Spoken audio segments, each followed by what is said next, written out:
할렐루야. 그래, 반갑습니다. 우리 옆 사람하고 한번 같이 악수하며 한번 인사했으면 좋겠습니다. 당신은 잘 될 수밖에 없는 사람입니다. 우리 옆 사람하고 한번 같이 인사할까요?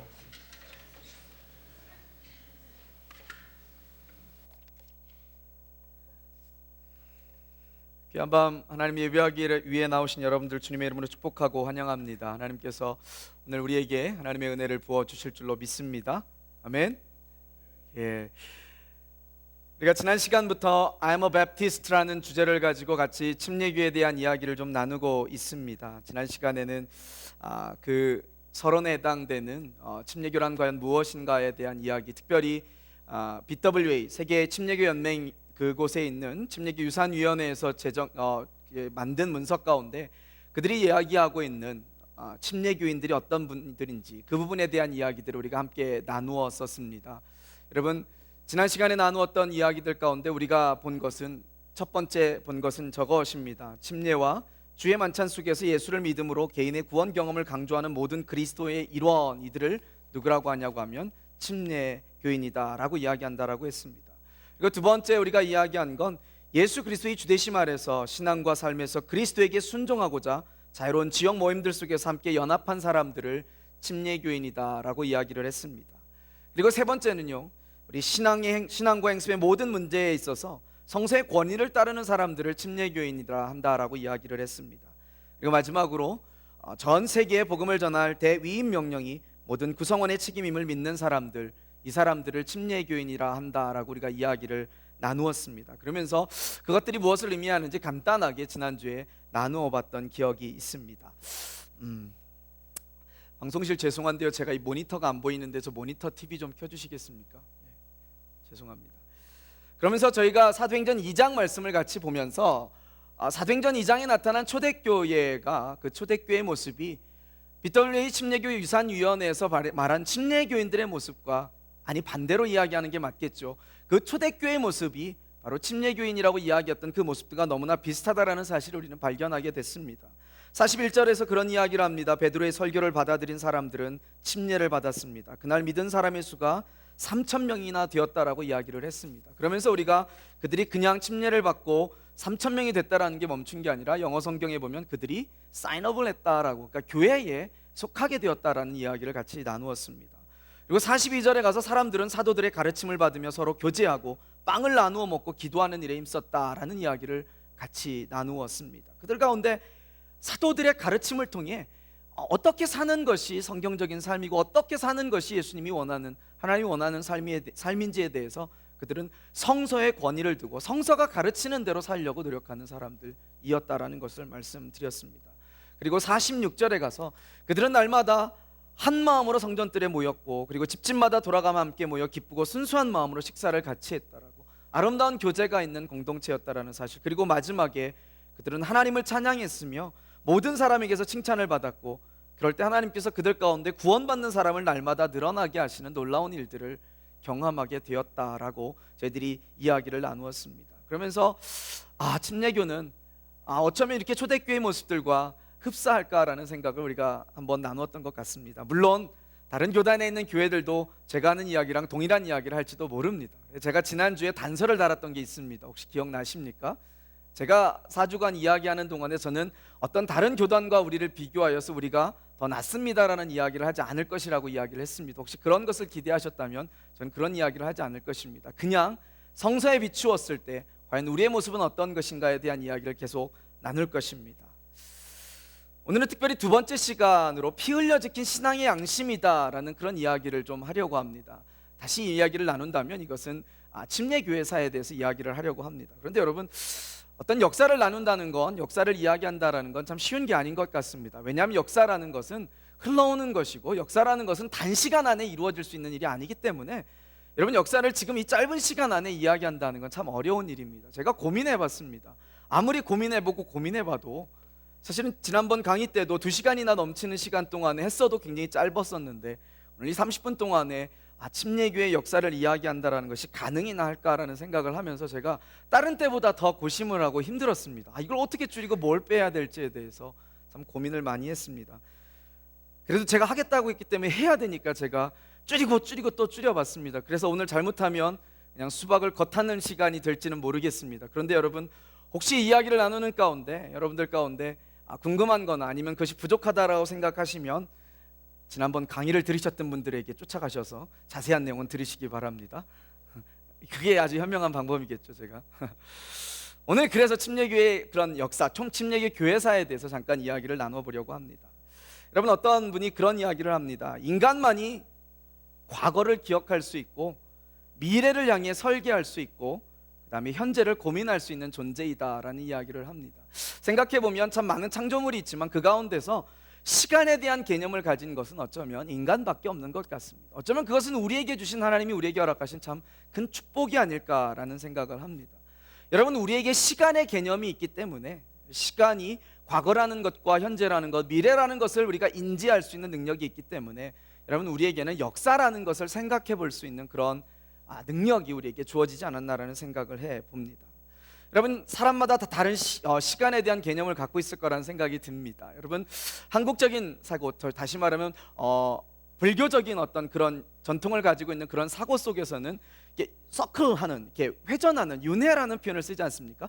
회전하는 이런 시간관을 갖고 있습니다. 그래서 죽었지만 다시 태어나서 다시금 또 다른 인생을 살고 또 다른 인생을 사는 이런 회전하는 시간관을 갖고 있습니다. 그러나 여러분, 성경이 이야기하는 우리의 시간관은 아주 직선적인 시간관입니다. 그걸 리니어 컨셉이다라고 이야기합니다. 선형이라는 겁니다.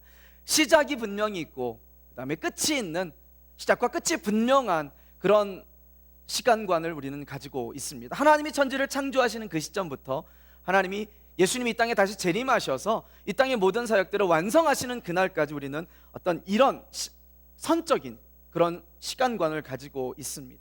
여러분, 그 가운데서 우리는 어떤 부분, 정점을 살아가는 게 우리입니다. 하나님께서 우리에게 주신 어떤 시간들을 살아가는 것, 여러분, 그것이 우리입니다. 그렇기 때문에 우리는 과거 속으로 우리가 돌아갈 수 없고 다시금 회전하여서 또 다른 인생을 살 수는 없다라는 것입니다. 그렇기 때문에 우리가 지나온 과거, 아니 우리의 선배들, 그 다음 선배들, 그 다음 선배들이 살았던 과거를 돌아본다라는 것은 굉장히 중요한 일일지 모릅니다. 그리고 사실은 굉장히 어려운 일일 수도 있습니다. 그래서 역사학자들은요, 역사에 대해 정의할 때 이런 두 가지 중요한 컨셉을 가지고 정의를 한답니다. 하나는 사실이라는 것, 과거에 대한 사실과 그 사실에 대한 해석이 역사다라고 이야기를 합니다. 그냥 팩트만 이야기하면 그것은 역사라고 이야기하지 않습니다. 그리고 그것에 따르는 해석만을 이야기했다라고 그래서 사실이 결여된 것을 역사라고 이야기하지 않는다는 겁니다. 사실과 그것에 대한 해석이 함께 있을 때 여러분, 그것을 역사라고 이야기한다라는 겁니다. 그럼 교회의 역사는 어떤 것을 의미하겠습니까? 교회사라는 건 어떤 것이겠습니까? 교회사라는 건 신앙을 가지고 하나님으로부터 말미암은 많은 사람들, 그들이 고고학적인 자료나 문헌 자료 또는 살아있는 원천 등으로부터 과학적인 방법에 의해서 수집한 자료에 입각해서 기독교의 기원과 과정, 그리고 기독교가 인간 사회에 미친 영향들을 해석하여 기록하는 것, 여러분, 그것을 교회사라고, 교회의 역사라고 이야기한다라는 것입니다. 그래서 신학자 중에 알버트 뉴만이라는 분은요, 교회사는 우리가 성경을 이해하는 길잡이다라는 표현을 했습니다. 그 말이 무슨 말입니까? 우리가 성경을 잘 이해하기 위해서 우리는 교회사를 좀 알 필요가 있다라는 것입니다. 여러분, 교회사를 얼마나 알고 계십니까? 교회 역사를 얼마나 잘 알고 계십니까? 우리는 때때로 그런 거에 좀 무지할 때가 있습니다. 우리는 세상의 역사 아니면 한국의 역사는 좀 알지 모릅니다. 그리고 특별히 우리는 한국의 역사를 드라마를 통해서 잘 봅니다. 그래서 어디까지가 진실이고 어디까지가 가짜인지 잘 헷갈립니다. 그죠? 어디까지가 허구의 인물인지 잘 모릅니다. 우리는 역사를 통해서 광개토 대왕을 배우지 않고 주말 드라마를 통해서 광개토 대왕을 배우고 주몽도 그렇게 배웠고, 그래서 가끔씩 어디까지가 진짜인지 어디까지가 가짜인지 참 헷갈립니다. 여러분, 교회사는 여러분 무엇을 통해서 배우십니까? 제가 생각해본 초등학교에 보았던 만화책을 통해서 배우지 않았나라는 생각합니다. 어렸을 때 아버지가 사다 주신 조그마한 만화책, 성경이 창세기부터 끝까지 있었던 그것들을 이렇게 만화로 그려놨던 책, 제가 아직도 머릿속에 어렴풋이 지나가는 건 그때 봤던 그림 속에 있었던 성경의 인물들이 제 마음속에 이렇게 생각이 납니다. 가끔씩 팝업이 됩니다. 그러면서 성경 속에 있는 역사들을 그렇게 배우는구나. 그런데 여러분, 교회의 역사는 여러분 무엇을 통해서 배우십니까? 사도행전 이후 하나님께서 우리에게 허락하신 그 교회의 역사는 여러분 무엇을 통해서 배우십니까? 사실 우리는 잘 알지 못합니다. 그런데 여러분, 우리가 성경에 대해서 좀 더 잘 이해하기 위해서는 우리가 교회사를 좀 알 필요가 있지 않나라는 생각을 해봅니다. 그래서 여러분 관심이 있으시면 요즘같이 좋은 세상에, 여러분 인터넷만 쳐도 많은 것을 정보를 얻을 수 있는 이런 세상에 여러분 관심을 가지고 한번 교회의 역사를 한번 공부해 보시면 좋지 않을까라는 생각을 해봅니다. 여러분 조금만 관심이 있으면 여러분 그런 역사들, 교회의 역사들 여러분이 만날 수 있습니다. 그렇게 말로만 듣던 도대체 종교개혁의 역사가 무엇인지 여러분 얼마든지 알 수 있습니다. 관심을 가지고 여러분 교회사를 한번 보십시오. 그러면 여러분 우리가 성경을 이해하는데, 하나님께서 왜 우리에게 교회를 주셨고 왜 이런 일을 행하셨는지를 이해하는데 참 많은 도움이 될 것입니다. 사실은 침례교회사를 이해한다라는 건 교회사를 이해한다라는 전제하에 이야기하는 것이 사실은 옳다고 생각합니다. 왜냐하면 그 큰 교회사 중에 침례교회사는 한 부분이기 때문이라는 것입니다. 그런데 아까 제가 말씀드렸던 것처럼 이 짧은 시간 안에 교회사까지 다 언급하면서 제가 오늘 이야기는 할 수 없을 것 같습니다. 그래서 그 많은 부분들은 여러분께 오늘 부담으로 다 던져드리겠습니다. 여러분 교회사는 집에 가셔서 공부하셔서 한번 읽어보시고 나중에 기회가 됐을 때 한번 다루어 봤으면 좋겠다는 생각이 있습니다. 오늘은 그 모든 것은 스킵하고 이제 바로 침례교회사에 대해서 같이 이야기를 좀 나누어 보려고 합니다. 여러분 침례교회가 어떻게 시작되었는지 아시는 분 계십니까? 이룩하면 제가 항상 저만 아는 것 같아서 제가 상당히 송구합니다. 혹시 자신 있게 침례교회가 어떻게 시작됐는지 아시는 분 계십니까? 그럼 다시 여쭤볼까요? 저희 교단이 장로교회가 어떻게 생겼는지 아시는 분? 요거는 조금 민망해서 못 드시나요? 아셔도? 여러분 다른 감리교회는 아십니까? 여러분 감리교회나 장로교회가 우리가 왜 어떻게 시작되는지 알기 쉬운 거는 그 가운데 분명한 인물이 있습니다. 장로교회에 칼빈이라는 분명한 인물이 있고 웨슬레라는 분명한 인물이 있기 때문에, 감리교회 가운데 있기 때문에 여러분 그 시작점을 어디부터 딱 찍을지가 굉장히 분명해집니다. 그런데 여러분 침례교회 가운데는 어떤 그런 분명한 인물의 선이 딱 없기 때문에 어느 정점이 딱 시작이라고 이야기하기가 굉장히 어렵다는 것입니다. 그렇기 때문에 침례교회 가운데는요 설이 존재합니다. 설이라는 건 뭡니까? 어느 것 하나 컨펌할 수 없다라는 얘기죠. 이런 이야기도 있고 저런 이야기도 있다라는 겁니다. 그래서 저는 오늘 3가지 정도의 침례교회 기원에 대한 설을 말씀드리려고 합니다. 결론은 여러분이 듣고 내리십시오. 어떤 것이 맞는지는 여러분이 내리십시오. 설이니까. 그래서 저는 3가지 설을 이야기하겠습니다. 첫 번째 침례교가 시작되었다는 설은 전승설이라는 것이 있습니다. 전승설이 뭡니까? 전승은 조직화된 침례교회가 기독교 역사 이후 여러 세대를 거쳐 계속해서 존속되어 왔다는 이야기입니다. 여러분 이 얘기가 무슨 얘기냐면요, 침례교회의 기원은요 원시 기독교로부터 추적해야 된다라는 견해입니다. 여러분 원시 기독교가 뭘 말하냐면 초대교회를 이야기합니다. 아까 처음에 제가 지난번에 읽었던 사도행전 2장에 나타나는 그 교회, 첫 번 교회를 원시 기독교 교회라고 이야기를 합니다. 오순절날 성령이 강림함으로 시작된 교회는 다름 아닌 침례교회였다라는 것입니다. 예, 아무도 반응 안 하시네요. 안 좋으신가 봐요. 얼마나 마음이 뿌듯합니까? 그게 진짜 설이 아니라 진짜라고 얘기를 한다라고 하면.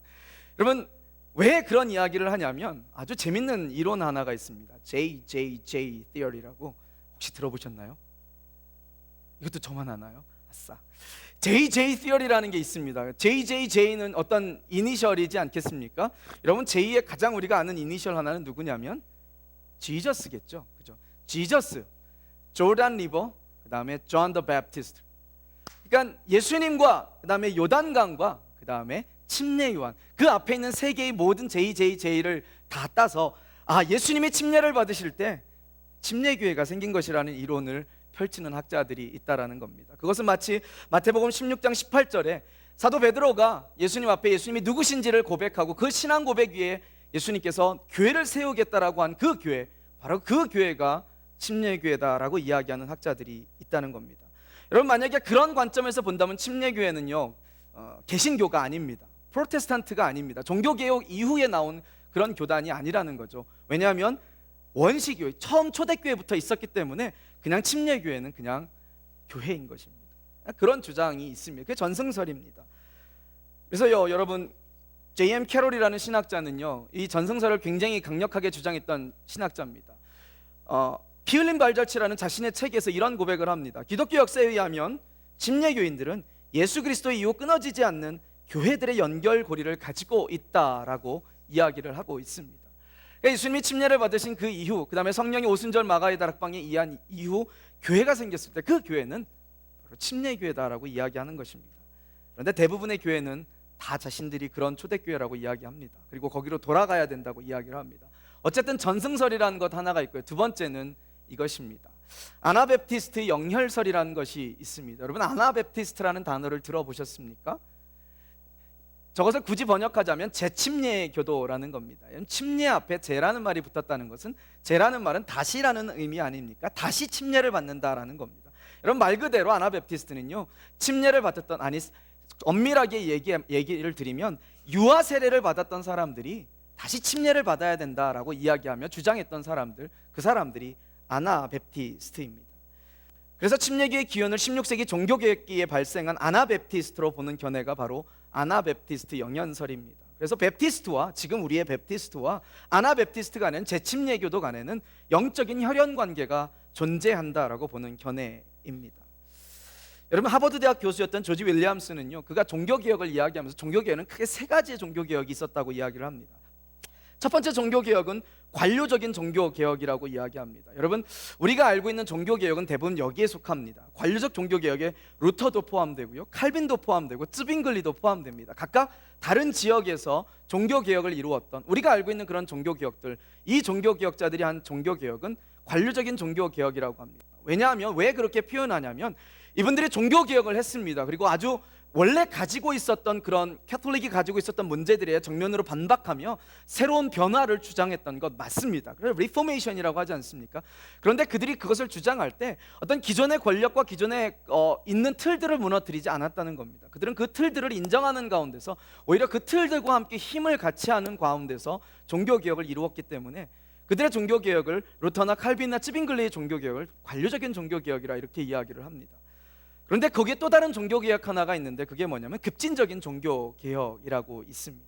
Radical Reformation이다 라고 이야기합니다. 이 급진적인 종교개혁은 세속 권력과 함께하면 안 된다. 우리가 세상에 있는 권력들과 정치 세력들과 절대 같이 함께해서는 안 된다라고 생각하는, 그래서 그것을 믿었던 사람들입니다. 그래서 그들은 세속 권력으로부터 그 개혁을 하는 동안에 굉장한 핍박을 받게 됩니다. 그들이 급진적 종교개혁입니다. 그리고 가톨릭 교회 자체 내에서 개혁을 주장했던 사람들은 반종교개혁이다라고 이렇게 부르면서 이런 종교개혁이 세 가지가 있었습니다. 그런데 지금 이야기했던 아나베프티스트, 특별히 정식적, 공식적인 명칭을 이야기한다면 비블리컬, 다시 말하면 성서적 아나베프티스트라고 하는 이들은 아까 말했던 그 세 가지 카테고리 중에서 급진적인 종교개혁에 속하는 사람들입니다. 제가 세 명의 사람을 소개해 드리려고 합니다. 그 세 분의 사람을 이야기를 듣다 보면 아나베프티스트가 어떤 사람이었는지를, 어떤 교단이었는지, 어떤 사람들이었었는지 우리는 좀 이해할 것입니다. 첫 번째 사람은 콘라드 그레벨이라는 사람입니다. 여러분, 이 사람은요, 초기 아나베프티스트 운동을 하였던 그 시대의 지도자의 위치에 있었던 사람입니다. 그 당시 캐톨릭의 신부로 있었던 조지라는 사람이 있었습니다. 그런데 이 사람이 이 콘라드 그레벨 앞에 와서 신앙 고백을 하게 됩니다. 뭐라고 신앙 고백을 하냐면, 자신의 믿음과 지식에 근거한 참된 그리스도 교회의 베프티즘을 베풀어 달라고 이 콘라드 그레벨에게 와서 간청을 하게 됩니다. 이 사람은 캐톨릭의 신부였습니다. 그런데 콘라드라는 그 지도자가 그에게 침례를 주게 됩니다. 여러분, 이것은 아주 혁신적인 사건이었습니다. 왜냐하면 캐톨릭 신부였던 그 조지라는 신부가 그 당시 아나베프티스트 운동, 다시 침례를 받아야 한다. 왜냐하면 유아 세례를 인정하지 않았기 때문에, 유아 세례를 인정하지 않았던 그 아나베프티스트들이 주장했던 것처럼 유아 세례가 아닌 유아 세례를 받았던 사람들은 다시금 자신의 신앙의 고백을 하고 자신의 신앙의 고백 이후에 침례를 다시 받아야 된다고 주장했던, 그 주장을 했던 지도자였던 콘라드에게 와서 자신도 이제 자신의 믿음으로 신앙을 고백할 때니까 나에게 다시 침례를 달라고 주장했다는 거예요. 여러분, 이것은 굉장한 영향력을 주게 되었습니다. 그래서 이것이 전 지역으로 재침례 운동이라는 그런 운동이 퍼져나가는 시작점이 되었다라는 겁니다. 그런데 여러분, 스위스의 쭈리위의 시의회에서요, 재침례를 정죄하는 법을 제정하게 됩니다. 그래서 어떤 법을 제정을 하게 되냐면, 이미 침례를 받은 사람들에게, 다시 말해 여기서 말하는 침례는 아니었고요, 이 당시 말했던 건 유아 세례를 받은 사람들에게 또 베프티즘을 하게 한 사람은 교회법을 어겼기 때문이 아니라 시의 공권력을 반항한 것이기 때문에 인정사정 볼 것 없이 물에 빠뜨려 죽여라 라는 법을 제정합니다. 그리고 그 법을 실행하게 됩니다. 다시 말하면 재침례를 주장하는, 그런 신앙을 주장하는 사람들을 발견하게 되면 그 사람은 무엇에 처해질 수 있었냐면 사형에 처해질 수 있었다는 것입니다.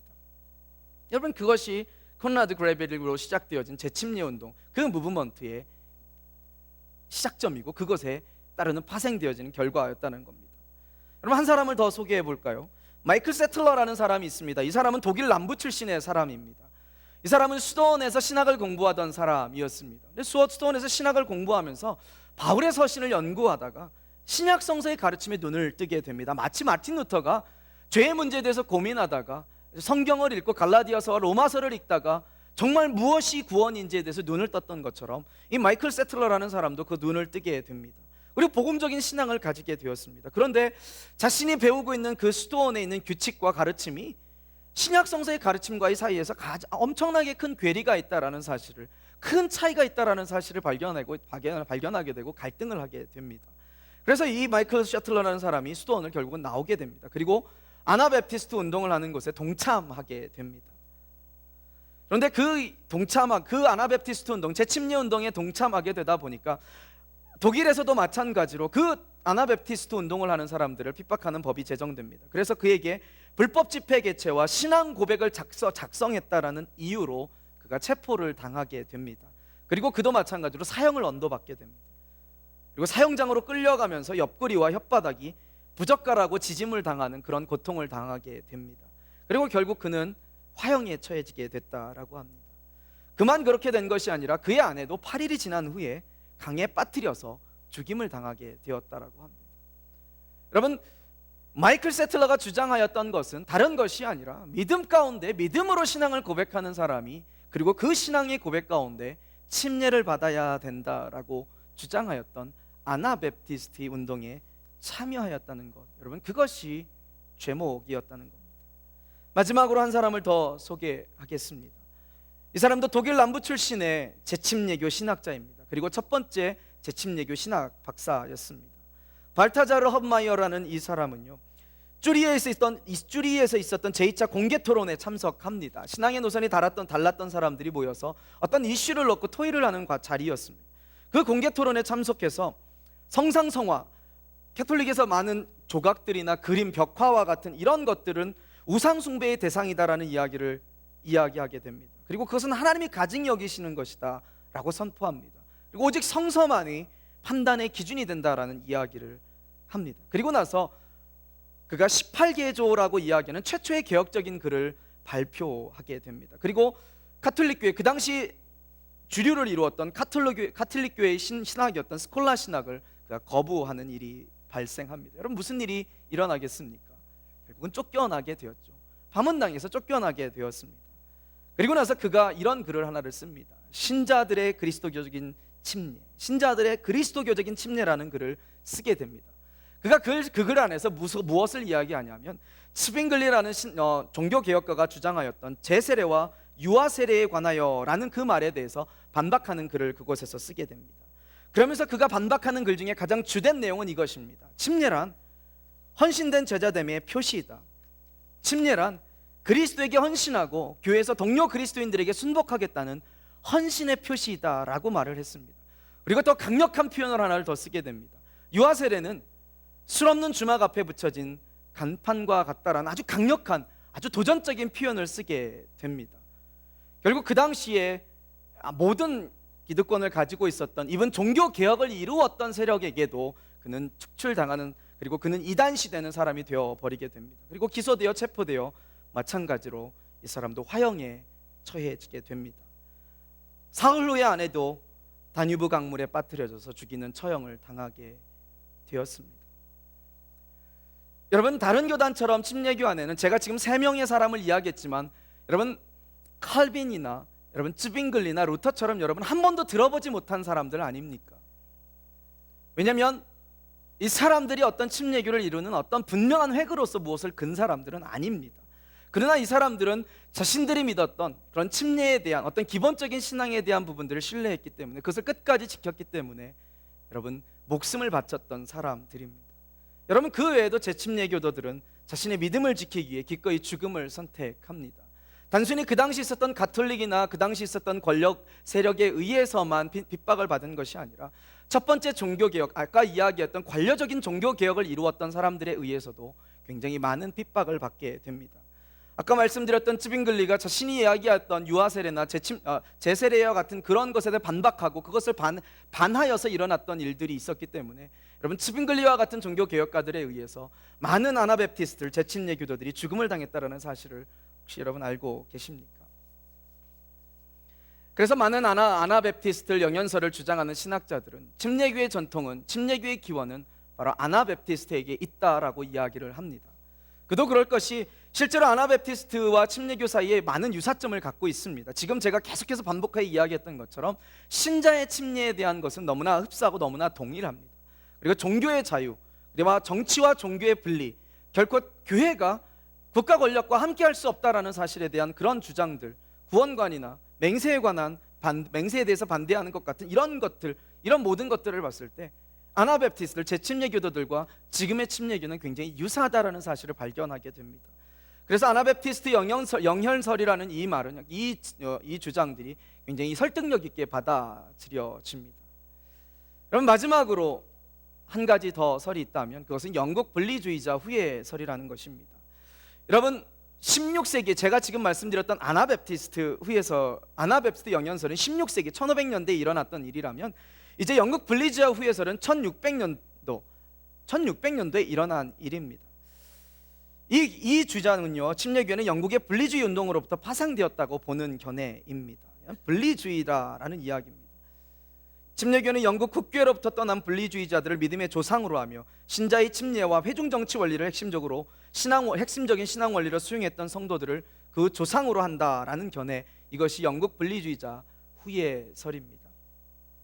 여러분, 영국의 역사를 잘 아십니까? 영국의 역사는 참 흥미롭지 않습니까? 그리고 영화나 드라마로도 참 많이 만들어졌던 것 같습니다. 여러분, 헨리 8세라는 왕이 있지 않았습니까? 그 헨리 8세로부터 시작된 영국의 종교개혁, 여러분, 그것은요 계속 시대를 거치면서 캐톨릭이 주장했다, 다시 개신교가 주장했다, 캐톨릭으로 돌아갔다는 이런 반복적인 일들이 발생하게 됩니다.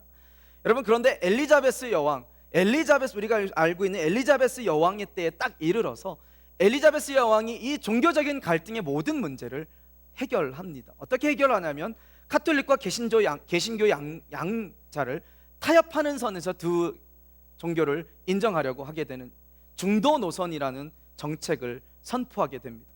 그래서 카톨릭과 개신교 양자를 그냥 인정하는 그런 정책을 펴게 됩니다.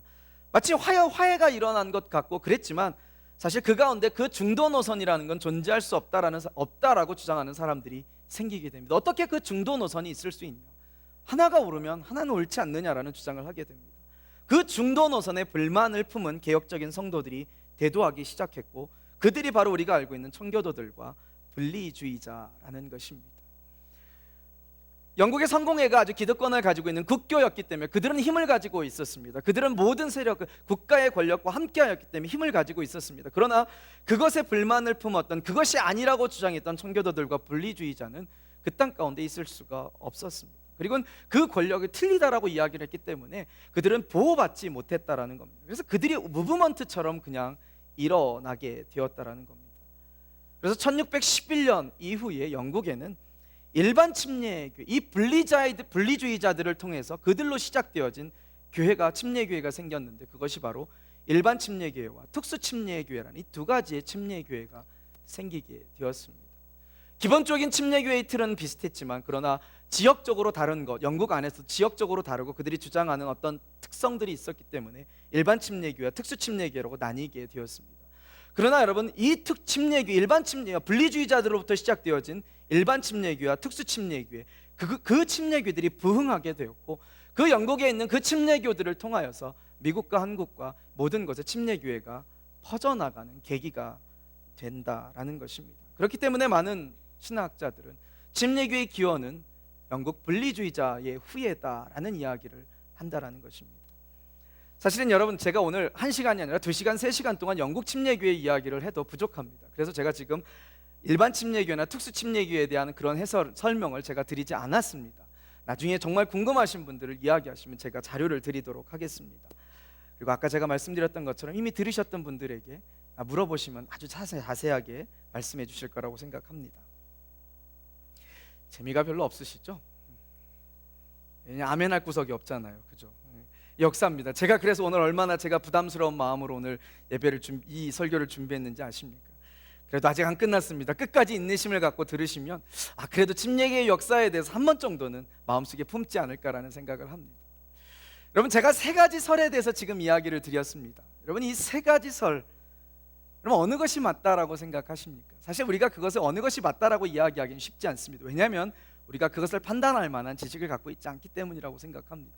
그래서 신학자들은 대부분 이런 결론을 내립니다. 침례교 시작자들은 침례교회는 역사학적인 입장에서는 영국의 분리주의 운동의 영향을 받았다라고 이야기를 합니다. 어떤 포맷을 갖추는 것에 있어서는 영국의 분리주의자, 아까 말했던 영국의 일반 침례교, 특수 침례교가 만들어지면서 어떤 침례교의 틀을 가지고 있었기 때문에 역사적인 입장에서, 역사학적 입장에서는 영국의 분리주의 운동, 그것에 영향을 받았다라고 이야기를 합니다. 그러나 신학적인 입장에서는 아나베프티스트의 영향을 받았다라고 이야기를 합니다. 그것이 제너럴하게 일반적인 신학자들이 모두가 동의하는 것은 아니지만 침례교 신학자들이 이야기하는 그런 침례교의 기원이라는 것입니다. 제가 이것을 말씀드리기 전에 처음에 말씀드렸던 것처럼 제가 지금 여러분에게 아주 시원하게 여기서부터 시작됐습니다라고 이야기할 수 없는 건 바로 이런 특성 때문에 그렇습니다. 근데 여러분, 왜 이런 일이 일어났는지는 제가 다음 시간에 이야기를 할 것입니다. 다른 교단과 다르게 왜 침례교회는 어떤 분명한 시작점이 확실하지 않은 그런 모습 속에 교회가 시작됐다라고 이야기를 하느냐, 여러분 이것은 참 어려운 질문 아닙니까? 그런데 그 이유에 대해서는 우리가 납득할 만한 이유를 다음 시간에 이야기를 해드리도록 하겠습니다. 영국 침례교회까지 이야기를 했는데요, 그 다음에 우리가 실제로 느끼고 있는 침례교회는 사실 영국 침례교회가 아니지 않습니까? 여러분, 우리가 알고 있는 침례교회는요, 한국 침례교회고요, 우리가 알고 있는 침례교회는 미국의 침례교회고요, 또 우리가 속해 있는 캐나다 침례교회 아닙니까? 그래서 제가 아주 짧게 미국과 한국과 캐나다 침례교회 역사에 대해서 잠깐만 이야기를 나누어 드릴까 생각을 합니다. 미국의 침례교회는요, 사실 아까 말씀드린 것처럼 영국의 그 분리주의 운동을 했던 영국의 분리주의자에 의해서 시작이 됩니다. 영국 런던 출신의 철저한 분리자였던 로저 윌리엄스가 1939년 3월 16일에 미국 땅에서 최초로 침례교회를 만들게 됩니다. 이건 분명합니다. 역사적으로 교회가 설립되어지고 그 교회가 설립되어진 역사적인 근거 이야기가 있기 때문에 날짜까지도 나오더라고요. 1639년 3월 16일 미국에 건너간 이 영국 런던 출신의 분리주의자였던 로저 윌리엄스가 침례교회를 설립합니다. 여러분, 그것이 시작점이 되어서 침례교가 번져 나가기 시작합니다. 그리고 우리가 잘 아는 것처럼 미국 가운데 1차, 2차 대각성 운동이 벌어지게 됩니다. 어떤 부흥의 물결이 미국 땅에 막 엄청나게 일어나게 됩니다. 그리고 그 1, 2차 대각성 운동을 통해서 미국에서 침례교회는 아주 큰 부흥을 경험하게 되어집니다. 아까 영국이 일반 침례교회와 특수 침례교회가 있었던 것처럼 여러분, 미국에도 총회체제의 남침례교회와 협회체제의 북침례교회로 구성되게 됩니다. 미국도 남과 북의 지역적인 특성과 흑인과 백인이라는 어떤 그 미국이 가지고 있었던 어떤 특성에 근거해서 약간의 차이를 가지고 있었던 그런 침례교회가 생기게 됩니다. 그래서 총회를 가지고 시작하였던 남침례교, 그리고 협회라는 것 체제를 고수하였던 북침례교, 이렇게 생기게 됩니다. 그런데 이 두 침례교단 가운데 아주 분명하고도 명확한 차이가 발생하게 됩니다. 여러분, 총회체제의 남침례교단은 가장 중요시했던 두 가지가 있었습니다. 그들이 가장 중요하게 생각했던 두 가지는, 첫 번째 가장 중요하게 생각했던 건 선교였습니다. 하나님이 우리를 교회되게 하신 이유는 복음을 전하는 거다. 이 땅 가운데 온 세계 가운데 복음을 전하는 것, 그것이 우리를 하나님이 교회되게 하신 이유다라고 생각을 믿었습니다. 그래서 그들이 가장 제일 먼저 우선으로 생각했던 건 선교였습니다. 그리고 두 번째로 중요하게 생각하였던 것은 교육이었습니다. 여러분, 이 두 가지 사상, 두 가지 선교와 교육이라는 이 두 가지 가장 중요한 그 교단의 가장 핵심 사역을 놓고 그들이 교단을, 그 가운데 있는 남침례교에 속해 있는 교회들이 신앙생활을 했다라는 겁니다. 반면에 협회체제에 있었던 북침례교 가운데는 자유로운 신학, 자유주의 신학이 들어가게 됩니다.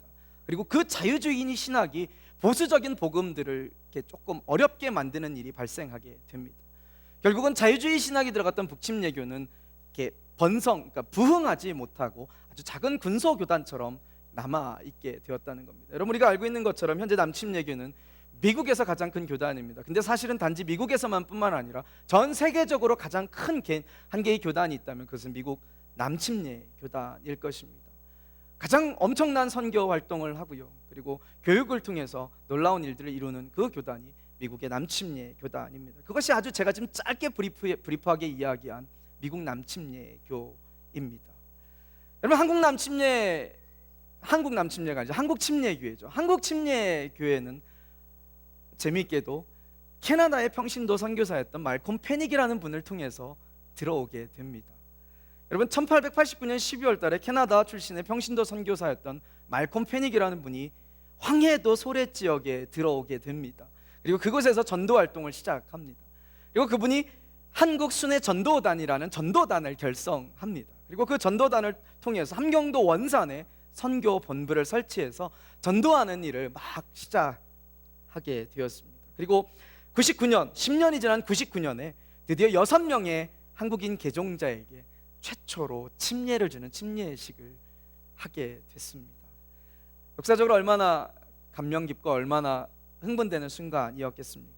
그리고 1905년 공주에 성경학원이라는 그런 신학교를 개설하게 됩니다. 그리고 그곳에서 지도자를 양성하게 되고, 거기서 양성하여진 신명균이라는 교사에게 처음으로 침례교 목사 안수를 주게 됩니다. 그래서 한국 침례교 첫 번째 목사 안수 받았던 그 목사님은 신명균 목사님이라는 분입니다. 그게 1905년의 이야기입니다. 그것을 시작으로 대한기독교회, 동아기독교회, 동아기독대, 대한기독교 침례, 그리고 기독교 한국 침례로 교단 이름이 계속 바뀌면서 현재 1912년이 현재가 아니죠. 2012년 현재 2855개의 지역교회들이 한국 안에 있습니다. 침례교회의 개수가 2855개의 지역교회들과 85만 성도의 교단으로 성장했다라고 올해 보고되어진 총회 발표 가운데 있는 내용을 제가 말씀드린 것입니다. 여러분, 말콤 페닉이라는 캐나다 선교사가 한국 땅에 들어와서 한국의 침례교회의 시작을 알렸다라는 것, 우리가 캐나다 땅에 살면서 여러분 조금 프라우드해도 되지 않을까라는 생각을 해봅니다. 여러분, 그런 마음이 드시나요? 안 드시는군요. 드셨으면 좋겠습니다. 그 얘기는요, 캐나다 침례교회는 저희들보다 조금 더 빨랐다는 이야기겠죠. 왜냐하면 캐나다 침례교회 선교사가 한국에 와서 한국의 침례교회를 시작할 수 있겠다라는 사실이기 때문에, 여러분, 캐나다 침례교회는 1760년대에 시작됩니다.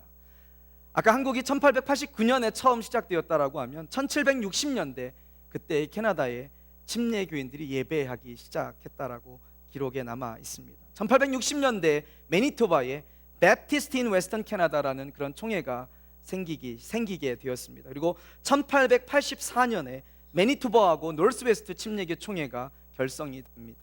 그리고 97년에 브리티시 콜럼비아 베프티스트 총회가 만들어지고요. 이 두 총회가 매니토바 노스웨스트 침례교 총회와 브리티시 콜럼비아 베프티스트 총회가 하나로 뭉쳐지게 됩니다. 여러분, 그렇게 뭉쳐진 총회가 어디냐면 바로 The Baptist Union of Western Canada입니다. 그러니까 저희들이 속해 있는 그 캐나다 침례교 총회가 바로 그곳이라는 것입니다. 그리고 1944년에 되어서 온타리오에 있었던 침례교 총회와 퀘벡 침례교 총회, 그리고 이쪽에 있었던 지금 말씀드린 베프티스트 유니언 오브 웨스턴 캐나다가 하나의 페더레이션, 하나의 연합체를 구성하게 되는데, 그것이 바로 캐네디언 베프티스트 페더레이션이라는 겁니다. 그것이 캐나다 침례교 연맹이 되었다라는 것입니다.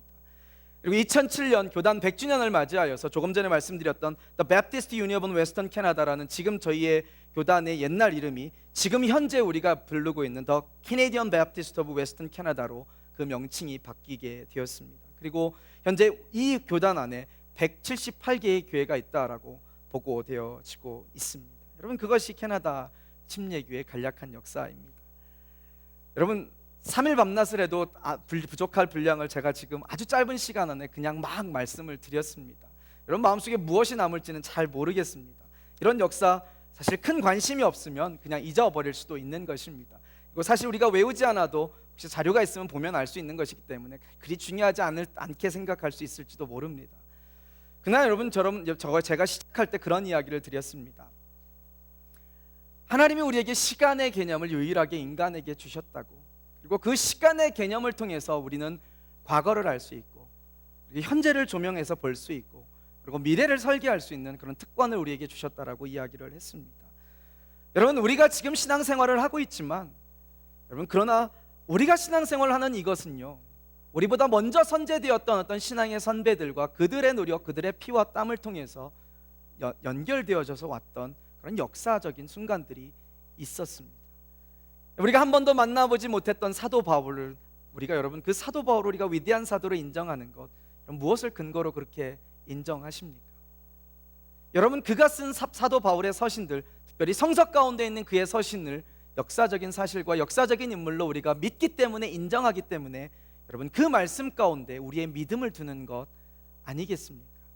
우리는 사도 베드로를 본 적이 없지 않습니까? 사도 요한을 본 적이 없지 않습니까? 그러나 그들의 입술을 통해서 고백되어진 말씀을 우리 신앙의 기초석으로 우리가 두고 지금 믿음 생활을 하고 있지 않습니까? 여러분 역사라는 건 그렇게 중요한 것 같습니다. 특별히 교회사, 그리고 하나님께서 우리를 지난 시간에 나누었던 것처럼 그런 침례 교인 되게 하셨다라는 것, 우리가 오늘 눈 뜨고 일어났을 때 갑자기 우리가 침례 교회가 된 것이 아니라, 우리가 바깥에다 간판을 침례 교회라고 걸었기 때문에 갑자기 침례 교인이 된 것이 아니라, 우리 선제되었던 누군가, 하나님이 그들에게 주셨던 마음을 가지고 하나님의 뜻을 품고 먼저 기도하고 먼저 헌신하였던 누군가가 있었기 때문에 오늘 우리가 침례 교인으로 이곳에서 신앙생활을 할 수 있다는 사실입니다. 여러분 그 이야기는 우리도 우리 뒤에 있는 우리의 자손들에게, 우리의 다음 세대들에게 그들도 우리가 입는 것 같은 이런 침례교회의 전통과 침례교회에 오른, 그리고 자랑할 만한 그런 역사를 물려줘야 되는 책임을 가지고 있다라는 것입니다. 여러분 우리가 아까 그런 이야기를 나누었습니다. 침례교회의 기원 중에 신학적인 영향력을 끼친 것으로 재침례 교도들을 이야기를 했습니다. 교회가 오직 그리스도를 자발적으로 따르는 사람들만 구성되며 교회의 입회는 신앙 고백과 침례에 의해서만 허락되고 교회는 자율적이며 신앙 훈련에 의해 자신의 순결함을 지켜나간다고 주장했기 때문에 여러분 그들은 이분 종교 교역자들에 의해서도 멸시를 당하는 사람들이었습니다. 그런데 여러분 그들이 주장했던 그 내용들, 여러분 그 내용들이 지금 우리가 믿고 있는 내용들이고 우리가 주장하고 있는 내용들이라는 것입니다. 어쩌면 시대를 바꾸어 태어나서 우리가 그 시대에 태어났다라고 하면, 그리고 그것을 우리 마음속에 품었다면, 어쩌면 아까 제가 말씀드렸던 그 사람들처럼 우리는 화형을 당해야 됐고 우리 아내는 강물에 빠져 죽어야 되는 그런 상황이 우리의 상황이었을 수도 있다라는 것입니다. 여러분 제가 오늘 설교 제목을 피 흘려 지킨 신앙의 양심이다라고 이야기를 했습니다. 여러분 그들도 어쩌면 그냥 그것 적당히 타협하고 넘어가서 그냥 유아 세례도 인정하고 다른 것도 인정하고 다른 것도 인정하고 그냥 다른 사람들처럼 지냈을 수 있었을지 모르겠습니다. 그러나 그들의 신앙의 양심을 그들은 피를 흘려가며 지켰기 때문에 여러분 우리는 지금 우리의 침례교회 전통을 우리가 맛볼 수 있지 않나라는 생각을 해보게 됩니다. 침례교회 역사 가운데는 제가 말씀드린 것처럼 세 번의 중요한 시대가 있었습니다. 첫 번째 시대는 침례교회들이 처음 출현했던, 조금 전에 이야기했던 것처럼 16세기에 일어났던 재침례 교도들의 운동과 17세기에 일어났던 영국의 분리주의자들의 운동, 여러분 이것이었을 것입니다. 그것들은 도전하는 반응이었습니다. 목숨을 거는 반응이었고 삶을 내려놓아야 되는 그런 반응이었습니다. 그러나 그들이 기꺼이 그런 일들을 했을 때 첫 번째 침례교회의 아주 역사적인 순간은 패스할 수 있었을 것입니다. 그리고 두 번째 침례교회에 있어서 중요한 시대가 있었다면 18, 19세기에 있었던 미개척 시대를 이야기할 수 있을 것입니다. 어쩌면 한국의 침례교회가 부흥할 수 있었던 건 물론 말콤 페닉이라는 캐나다 선교사가 한국 땅에 들어와서 복음을 전했기 때문에 시작되었습니다. 그러나 지금처럼 한국 침례교회가 번성하고 한국 침례교회가 부흥할 수 있었던 가장 결정적인 역할은 미국 남침례교 해외 선교부가 한국을 선교의 타겟 지역으로 설정을 하고 그들이 지원하며 그들이 후원하였기 때문에 지금의 한국 침례교가 번성하고 부흥할 수 있는 이런 놀라운 역사가 있었다는 것입니다. 18세기, 19세기에 교회의 자유와 영국의 탄압으로부터 탈출하여 미국 땅에 와서 다시금 침례교를 시작하였던 그 시대, 그럼 어쩌면 그것이 침례교의 역사에서 굉장히 중요한 두 번째 시기였을 것입니다. 여러분 그러면 세 번째 가장 중요한 시기는 언제라고 생각하십니까? 저는 그 시대는 아직 진행 중에 있다라고 생각합니다.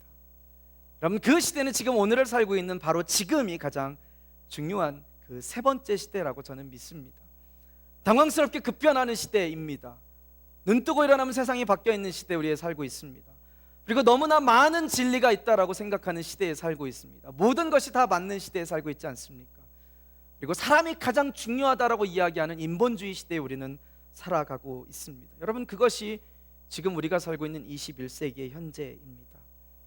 여러분, 이런 현재 이 시대를 살고 있는 우리가 침례교인으로서 우리의 선배들이 겪었던, 우리의 선배들이 피를 흘려가며 지키려고 하고 그것을 끝까지 붙들고 있었던 여러분 침례교의 전통을 여러분 우리 무엇을 통해서 지켜나갈 수 있겠습니까? 저는 우리 마음 가운데 우리가 지난주에 읽었던 사도행전 2장의 말씀처럼 그 초대교인들의 마음을 가지고 우리가 예수를 믿을 때 그것이 가능하다고 믿습니다. 다른 어떤 것이 아니라, 여러분, 다른 것에 우리의 눈을 두는 것이 아니라 오직 예수 그리스도, 오직 말씀 가운데 우리의 눈을 두고 예수님이 우리에게 가르쳐 주신 대로 우리의 삶을 살아가려고 노력하는 그런 모습들, 그리고 궁극적으로 마태복음 28장 19절에서 20절 말씀을 통해서 우리에게 예수님이 하신 그 명령이 바로 우리가 사도행전 29장, 30장, 31장 더 많은 장들을 써나가고 있는 지금 이 시대에 우리라는 사실을 인식할 때, 여러분, 저는 침례교가 역사 가운데 직면하고 있는 가장 중요한 세 번째 시대, 바로 이 시대를 우리는 성공적으로 살아갈 수 있을 것이라고 믿습니다. 예수님은 그러므로 너희는 가서 모든 민족을 제자로 삼아 아버지와 아들과 성령의 이름으로 침례를 베풀고 내가 너희에게 분부한 모든 것을 가르쳐 지키게 하라. 볼지어다 내가 세상 끝날까지 너희와 항상 함께 있으리라 하시니라. 여러분, 저희 일은 세상 끝날 때에 비로소 종지부를 찍는 일 아니겠습니까? 그 이야기는, 침례교의 역사는, 우리를 침례교회 되게 하신 하나님의 마음은 주님이 오시는 그날까지 멈추지 않을 것이라는 겁니다. 그 이야기는 우리의 역사, 우리 침례교의 역사는 다음 세대를 거쳐, 그 다음 세대를 거쳐 주님 오시는 그날까지 계속해서 쓰여질 것이라는 것입니다. 거창하게 세계에 있는 침례교인들을 이야기하기 전에 캘거리 한인 침례교회 우리의 후손들이 우리의 부모 세대를 10년 후에, 20년 후에, 50년 후에, 100년 후에 돌아보고 그들이 우리가 걸어온 우리의 발자취를 바라다 보며 무슨 판단과 무슨 생각을, 무슨 비판을 할 수 있을까요? 저는 우리가 거기에 대한 책임을 가지고 오늘을 살아야 된다고 믿습니다. 우리가 거창하게 세상에 영향을 당연히 우리는 세상에 영향을 끼칠 것입니다. 그러나 그것보다 가장 먼저 볼 건 바로 하나님 우리를 캘거리 한인 침례교회 교인 되게 하셨는데 이 공동체 가운데 써나가야 될 침례교회의 역사, 우리가 우리 자손들, 우리의 그 다음 자손들에게 물려줄 역사는 과연 무엇인지를 깊게 한번 묵상한다면, 어쩌면 오늘 우리가 써나가는, 우리가 살아야 되는 이 순간 우리는 최선을 다하고 마치 자신의 피 흘려가며 화형을 당해가며 물에 빠져가며 지키려고 했던 그 신앙의 자존심, 신앙의 정수를 우리도 마찬가지로 그런 마음을 가지고 지키려는 그런 결단을 해야 되지 않을까라는 생각을 해봅니다. 저는 오늘 침례신학대학교의 교수님이셨던 최범기 교수님께서 침례교회라는 자신의 책 서문 가운데 쓰셨던 그 서문의 짤막한 글을 읽어줌으로 오늘 설교를 마무리해 보려고 합니다. 최범기 교수님께서 그 침례교회라는 서문에 이런 글을 쓰셨습니다. 제가 그대로 읽어보도록 하겠습니다. 침례교인들은 종교개혁이 초기에서부터 지금까지 긴 역사를 살아오면서 모진 박해를 받아 순교의 피를 무수히 흘렸지만 결코 평화를 포기한 적이 없었다. 쫓김을 당하되 쫓지 않고 피 흘림을 당하되 피를 흘리지 않고 오로지 하나님의 말씀을 배워 말씀대로 살려고 했던 사람들이었기에 침례교인에게 그런 성품이 생겨난 것이라고 믿는다. 아직도 침례교회는 세계 단일 교단으로 모임을 열고 손을 맞잡는 데서 침례교인의 특유한 형제적 기질을 엿볼 수가 있는 것이다. 성경을 사랑하고 산상수훈을 여전히 실질적인 윤리적인 교훈으로 받아들이며 그대로 실천하면서 살려고 하는 사람들이 침례교인이기에 나름대로의 개성이 형성되어 있는 것이라고 본다. 복잡하고 정교한 교리가 없어도 복음적인 신앙에서 이탈되지 않았고 오히려 교리를 배우고 설전을 할 필요가 없기 때문에 성경을 더욱 가까이 하면서 말씀에 친숙한 사람들, 교리적 논쟁으로 힘을 소모할 필요가 없었기에 끈끈한 형제애가 강했으며 단순한 메시지만으로도 그 실천력은 튼튼했던 것으로 보인다. 주님의 명령대로 온 세상 끝까지 나아가서 복음을 전하는 일에 지칠 줄 몰랐던 열정적인 힘도 바로 여기에서 비롯되었을 것이다. 침례교인의 싱그러움은 그 역사가 짧기 때문이 아니라 오히려 그렇게 긴 역사 속에서도 오로지 생명이 있는 복음에만 매달려 살아왔기에 가능했으리라고 믿는다. 여러분, 이것이 최규봉기 교수님께서 자신의 책 침례교회라는 서문에서 쓰셨던 것입니다. 뭐 그런 비판을 할 수는 있을 것입니다. 침례교회니까, 침례교인으로서 자신들의 입장에서만 이야기하기 때문에 가장 아름다운 것처럼 미화한 것 아니냐라고 이야기할 수 있을 것입니다. 맞습니다. 그렇다라고 이해하고 인정할 수도 있을지는 모르겠습니다. 그러나 여러분, 저는 이런 모습, 혹시라도 이것이 완벽하게 이루어지는 모습이 아니다 할지라도, 여러분, 어쩌면 이 모습이 오늘 우리가 이루어야 되는 그런 모습, 세상 사람들이 우리를 보면서 이들이 침례 교인인지는 모르지만 우리를 보면서 이런 평가를 할 수 있는, 여러분, 그런 교회가 되어야 하지 않을까라는 생각을 합니다. 여러분, 그것이 우리가 역사를 바라다보며, 역사를 되돌아보며 오늘의 교훈으로 우리가 삼아야 되는 것 아닐까라는 생각을 해봅니다. 제가 너무 두서없이 오늘 침례교회 역사를 여러분과 나누었습니다. 사실 이런 역사를 설교처럼 한다는 것이 사실 쉽지 않네요. 제가 하면서도 참 어렵습니다. 그런데 여러분, 저는 마음속에 그런 마음이 있습니다. 여러분들, 우리가 침례교인이라는 것, 아니 내가 침례교인이라는 것, 적어도 내가 침례교인이라면 우리가 우리의 선배들이 걸어왔던 길이 어떤 길이었는지 한 번 정도 한번 되돌아볼 수 있는 여유, 그리고 그것을 좀 더 지나서 앞으로 나의 후배들이 나를 보고 걸어갈 그런 역사를 나도 만들어 간다라는 그런 책임감을 우리가 한번 가져야 되지 않을까라는 생각에 두서없지만 말씀을 정해서 이 말씀을 오늘 나누고 싶었습니다. 사랑하는 성도님들, 여러분, 우리는 하나님께서 침례교인으로 불러주셨습니다. 아멘. 하나님께서 우리를 침례교인으로 불러주신 건 침례교회가 다른 어떤 교회보다 더 뛰어나기 때문이 아닙니다. 침례교인으로서 우리가 해야 될 일이 있기 때문입니다. 장로교인은 장로교인으로서 해야 될 일이 있기 때문에 그들을 장로교인으로 불러주신 것처럼 우리를 침례교인으로 불러주신 건 침례교인으로서 행해야 될 하나님의 마음과 하나님의 계획이 있기 때문에 불러주셨습니다. 그럼 우리가 걸어가야 될 길, 과거에 걸어온 길을 바라다 보며 우리가 앞으로 걸어가야 될 길을 우리가 한 번 더 생각해보고 설계하는 그런 시간이 되었으면 좋겠습니다. 다음 시간에는 4개의 자유라는 주제를 가지고 이야기를 할 텐데요, 가족 침례교회가 왜 다른 곳과 다른지, 무엇이 다른지에 대한 이야기들을 좀 더 구체적으로 나누어 보려고 합니다. 여러분, 기도해 주시고 그런 마음을 가지고 다음 주에도 함께 하시기를 주님의 이름으로 축원드립니다. 같이 기도하겠습니다. 하나님, 그렇습니다. 교회 역사 가운데 예수 그리스도를 구주로 영접하고 예수를 믿음으로 말미암아 하나님의 제자, 예수님의 제자가 된 많은 사람들이 그 신앙을 지키기 위하여 자신들의 목숨을 버렸듯이, 하나님, 우리 침례교회 역사 가운데도 그런 피 흘림의 역사가 있었던 것 하나님, 우리가 같이 배워봅니다. 하나님, 그들의 피 흘림의 역사, 하나님이 침례교인들에게 허락하셨던 그런 목적과 계획이 있으셨기에 그것을 지키기 위해 열렸던 그 수고의 역사들을 우리가 바라다 보며 이제 앞으로 우리가 써나가야 될, 하나님 우리에게 부탁하신 그런 거룩한 부담감이 무엇인지를 발견할 수 있는 우리가 되기를 소원합니다. 우리 자손들에게 대대손손 물려줘야 될 우리 침례교회의 역사와 우리의 전통은 무엇인지를 바라볼 수 있는 저희들이 되게 하시고, 오늘을 살아가고 있는 우리, 오늘 내가 써야 되는 역사가 바로 그 침례교회의 역사가 될 것이라는 사실 앞에 우리가 더 큰 책임감을 가지고 하나님, 우리가 오늘 하루를 살아갈 수 있는 저희들이 될 수 있도록 도와주시옵소서.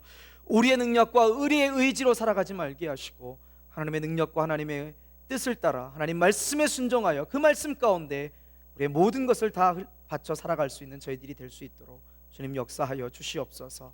하나님, 이 시리즈 가운데 하나님 더 큰 은혜로 함께 하시기를 간절히 소원하옵고 감사드리며 예수님의 이름으로 기도하옵나이다. 아멘.